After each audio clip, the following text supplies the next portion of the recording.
This weekend, we have a premium live event titled Bad Blood for WWE. So that means this week's Friday Night Smackdown was the go-home show. And I am Unknown Emperor, and I'm here to bring you this week's review of that show. Thank you for tuning in.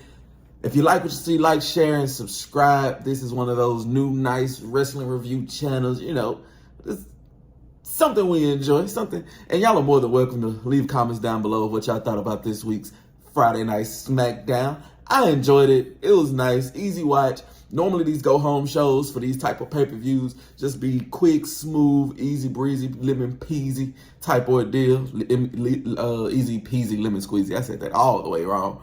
But let's get into this action. Local talent, Nashville, homegrown country star. I didn't catch his name. Not gonna lie. Don't really care. But he did welcome out the phenomenal forearm of returning AJ Styles. So AJ Styles did make his way to the ring. He grabbed the microphone and he kind of gave us not an apology, but he acknowledged that he's done some stuff that people aren't gonna forgive. He missed us. He's glad to be back. All that rigmarole. So it looks like he's gonna go down the path of a babyface now that he's back. But he said this is still the house that AJ Styles built, which nobody said this young man's name, but he made his presence felt. It was Carmelo Hayes. He came out to the ring to talk to what Carmelo dubbed as an old timer and let him know that his time is, we can't worry about the past because Carmelo is him and he should be the United States champion. They fired shots at each other, calling out each other's shortcomings for AJ and his WWE title and Carmelo Hayes and his United States Championship. This is when Carmelo Hayes was put on the fire and AJ Styles challenged him to a match, which Hayes declined, which led LA Knight to come out, and LA Knight made it short, sweet, simple. He said, I'm gonna give you two choices. I can come now, and I can punch you about 4 or 5 times, and I can go out and have myself a drink. Or you cannot be a coward, and you can fight AJ Styles, and if you are to beat AJ Styles, I will give you a title shot. And this led to AJ Styles and Carmelo Hayes. So now LA Knight makes matches, sets matches, and get it all done. But Hayes, AJ Styles, you can't necessarily get mad at the two people that's involved in this match. And as I stated, this led into Carmelo Hayes taking on AJ Styles. And Hayes was up early, hitting a springboard crossbody, which came back to kind of, it hurt AJ Styles. And he hit a dive on AJ Styles on the outside. And we knew AJ was hurt because when we came back from break, the announcers was telling us that the doctor went up to them and told them that AJ might have a sprained ankle. And you can tell that he was selling this pretty well. And he wanted to fight through this, but the pain was too much. He went for a neck breaker on Carmelo Hayes, and his leg gave out. So the ref called the match. Carmelo Hayes wins subsequently. Like he wins, but by default. LA Knight said if he win the match, he gets a title match. And after the match, he got a BFT for his troubles. Carmelo Hayes got hit with a BFT from LA Knight. But the focus of it I dropped my phone. The focus of it is that AJ Styles just came back, and now he's hurt with what possibly could be a broken ankle, a sprained ankle. I know this is gonna lean into kind of his retirement storyline, maybe, but I'm sure if they give us a full 20, 30-minute match, Hayes and AJ will be able to tear it up, but just wasn't able to happen here. Hopefully, this is more or less storyline, I'm believing, and AJ Styles can come back 100%. Now we have to see what's going to happen between Carmelo Hayes and LA Knight going forward, because they still have the 3-3 with Andrade happening, so we just going to have to wait and see. Next, we got a surprise entrance from a dumpster. From a garbage can, a big green dumpster waste bin. But this was just a prelude for Chelsea Green and Michin's dumpster match, which got started with one of the coldest shits I have seen in a while. Chelsea Green made her way to the ring first. She was dressed in some sanitary helper garments, But when Michin came down to the ring, she had 2 kendo sticks. She threw one to Chelsea Green and said, "Fight for your fucking life." Like, that's cold. Like, you brought 2 weapons, gave one to your opponent and said, "Fight me for it."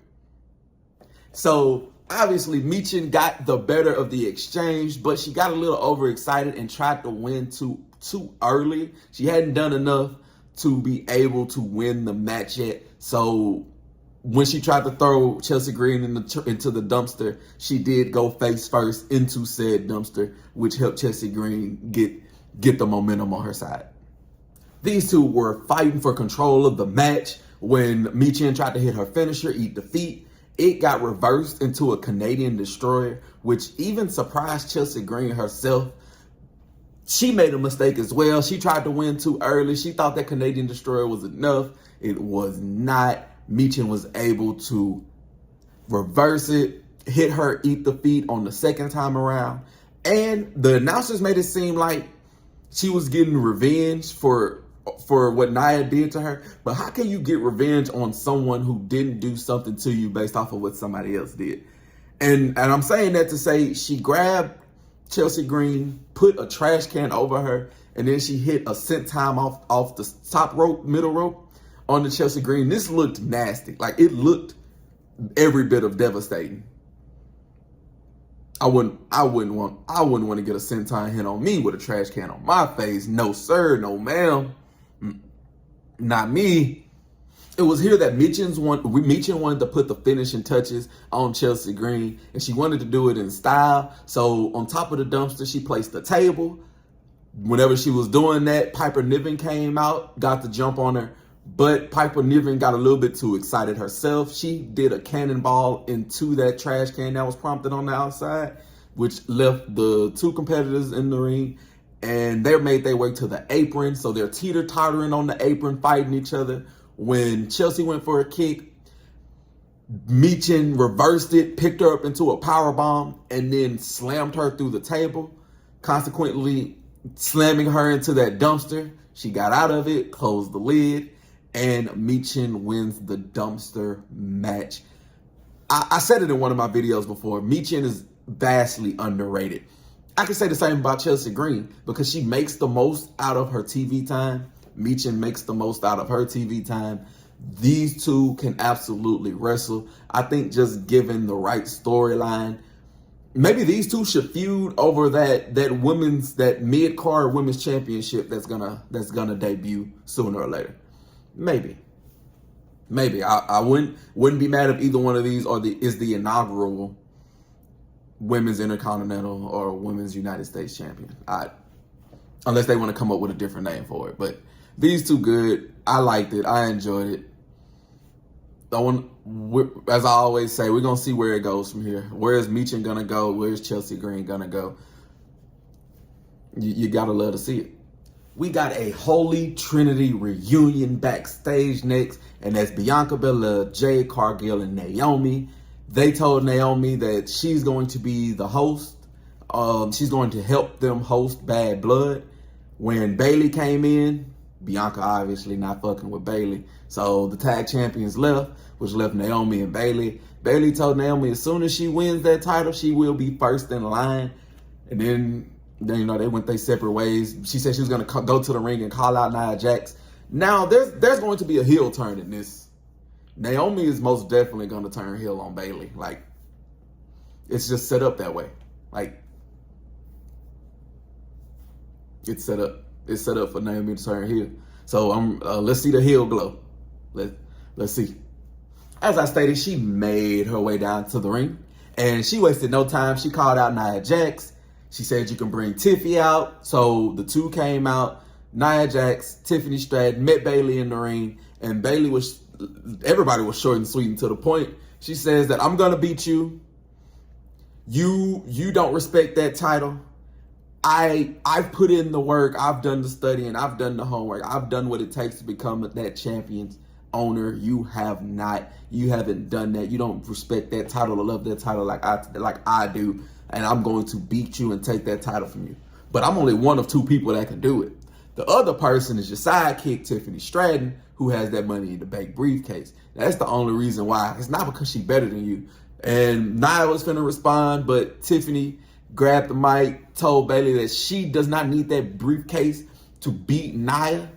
Nia took offense to that, but she was flustered and she went to attack Bayley. They tried to get the jump on Bayley, but Bayley was left standing tall after laying Nia Jax out with Tiffy's briefcase. Bayley was leaving. Nia was laying in the middle of the ring. When Tiffy came in to grab her briefcase, you know, she had that little bit of tension in the air. It was tension because it made it look like she was going to cash in on Nia Jax. It made it look, you know, she was going to cash in on Nia Jax. So,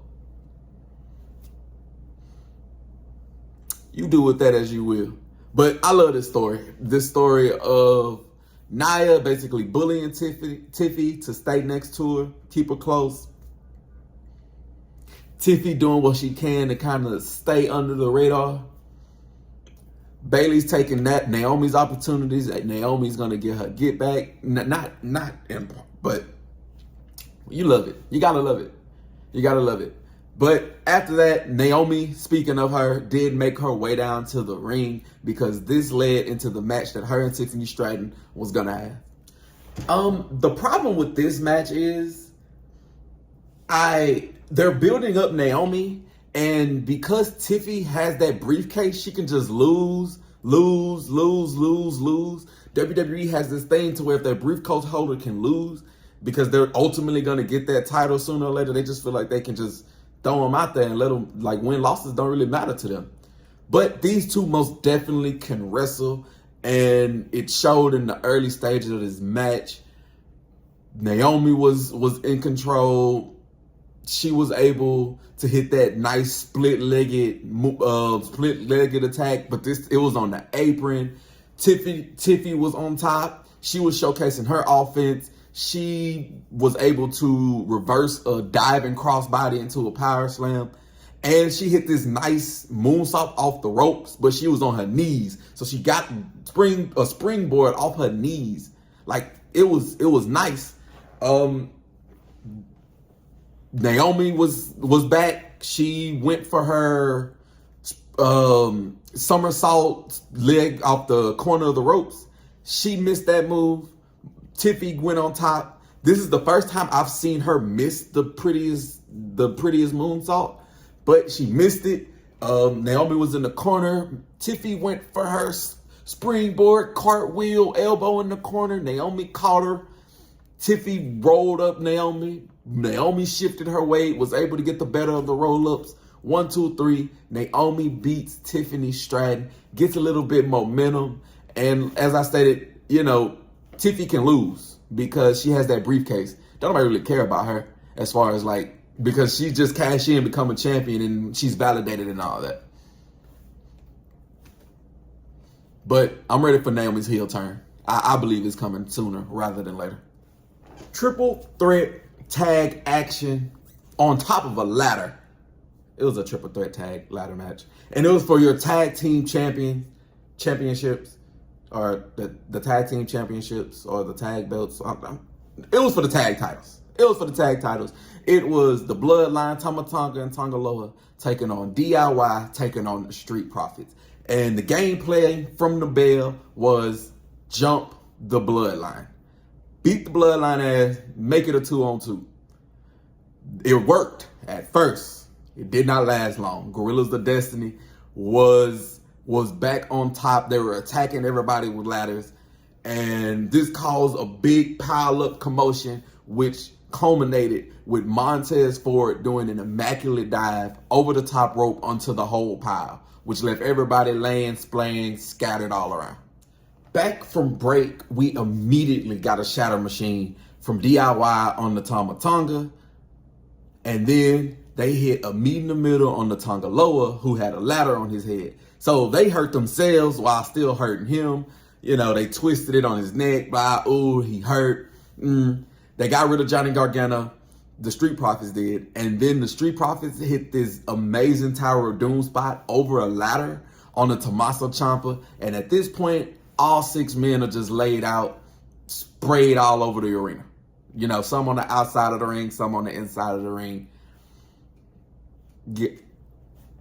Pure chaos. And then that chaos button that happens in all tag team matches, or at least multi-person man matches, then ensued next. Angelo Dawkins was about to get obliterated by a chair. He was saved by B-Fab. She had the Bloodline distracted. Bloodline got destroyed by chairs. They had Tonga Loa on the table that was on the outside. Montez Ford hit a frog splash through that. Angelo Dawkins DIY put Tama Tonga through the table, through the announcer's table, which left these 4 men. There was ladders in the ring. They had a ladder prompted up. The 4 men got on top of this ladder, fighting for the belts, with 2 ladders in the corners. So they were conveniently propped up in the corner. And the ladders was set up for, you know, just if so happened somebody were to fall. And that's exactly what happened. Angelo Dawkins did a back suplex on the Tommaso Ciampa through one ladder. Then Tonga Loa was in the ring. He pushed the ladder over. Montez Ford, Johnny Gargano went crashing through the other ladder, which left 2 men standing, which was Bloodline, Tonga Loa. The infamous Tonga Loa climbed up and grabbed those tag titles. So the Bloodline retains. You gotta love to see it. I'm sure it's a bigger storyline to this. I'm sure they're gonna lose those they're not gonna have those tag titles for the whole year. I do believe that they're gonna lose it. Now, to what tag team, I have no idea. I can't even pick a tag team that I'd put in that spot to take it from them. Maybe Jimmy and Jay take it from them. We get a Gorillas of Destiny versus the Usos. You know, that'd be nice. But like I said, this Friday Night Smackdown was a breeze. You kind of just went through, seen it. It kind of like you look down and 2 hours over. And now we're heading into Bad Blood, which is going to be a great pay-per-view. Triple H, Uncle Trips, he don't really miss. He don't risk that much. But you let me know what you thought of this week's Friday Night Smackdown. Feel free to leave a like, share, subscribe to the channel while you're here. I appreciate you. Enjoy some wrestling. Talk some wrestling. Don't be a toxic wrestling fan. I'll see you when I see you.